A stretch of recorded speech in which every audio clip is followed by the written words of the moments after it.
So now you're ready to buy your first property, but you're unsure which is safer to buy. Should you buy a HDB flat or a private condo, a landed property or a non-landed property? Now, no puns intended, but it is safe to say that for most of us, a safe purchase would be one that would hold its value well, that when you eventually choose to sell in future, there will be demand for what we own, and you will be selling it happily with either capital preservation or even capital gain. So in short, a safe purchase is one that wouldn't make us lose money. But is there such a thing as a safe purchase? Can anyone guarantee an appreciation of value? Now take for example the Hermes and Chanel brands. Now, I'm sure I'm not pronouncing these brand names well, but these brands produce very rare limited edition handbags that increase in value significantly over the months or years as consumers are willing to pay top dollar just to own these limited edition items. You might be surprised to learn that over the past 35 years, Birkins and Hermes limited edition bags have had far higher return rates than any S&P or gold.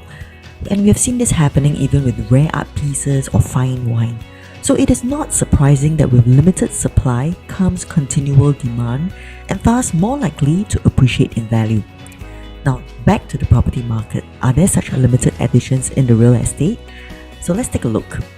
Now if you were to look at this chart, it shows the percentage breakdown of the available units by property type, with the majority of 74% being HDB as shown in orange, followed by the private non-landed or condominiums in dark blue, standing at 19% of the total available units, with 2% of the housing stock being executive condominiums as shown in light blue, and 4% of the housing stock being landed properties shown in green.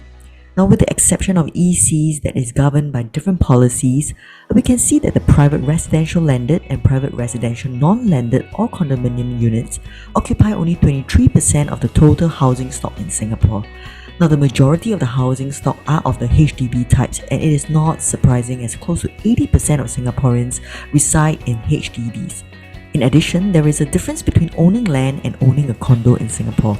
See, to own land in Singapore, or also known as buying landed properties, there are ownership restrictions.